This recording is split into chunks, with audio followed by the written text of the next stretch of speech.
In today's example of how screwed up our society and the public school system is, a first-grade girl in Texas was forced by another student to perform oral sex.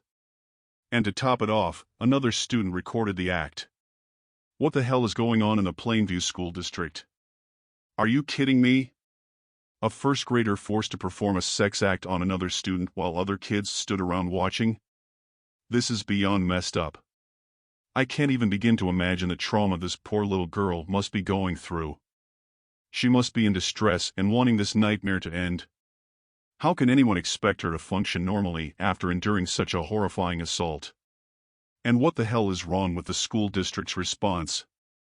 They only acknowledged the assault a week later. It is difficult to imagine this kind of incompetence, but we are talking about public administrators after all. They should have been all over this from day one, taking immediate action to protect the victim and bring the perpetrators to justice. But no, instead they're playing dumb, giving no comment answers, and trying to sweep the whole thing under the rug. These kids are still sitting in the same damn classroom with their abusers. Are you kidding me? How is that acceptable in any way, shape, or form? This school district should be ashamed of themselves. And let's not forget about the teacher who supposedly couldn't see what was happening in the classroom. Really?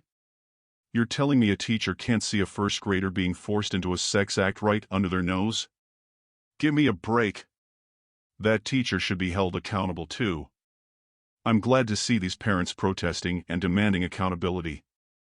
Principal Jennifer Huey and Superintendent H.T. Sanchez should be fired immediately. And the fact that the victim's family hasn't even been shown the video? That's just another slap in the face. Get it together, district officials. This is not the first time Superintendent Sanchez has been involved in mishandling sexual assault cases. He's got a history of failing to protect students. Why the hell was he even hired in the first place? It's clear that he's unfit for the job, or any job for that matter. I hope the family gets the justice they deserve. They've hired an attorney, and they're not going to back down. And kudos to Heather Gonzalez for speaking out and sharing the stories of others who have experienced similar horrors. It's time for the school district to face the consequences of their negligence. I hope the state investigator assigned to the case does their job properly and brings justice to this little girl and her family. It's time for the school district to step up, take responsibility, and ensure that this never happens again. The students need to heal and move forward, but that won't happen until the district acknowledges their failures and makes real changes. I can't even begin to express my anger and frustration over this situation. It's absolutely disgusting.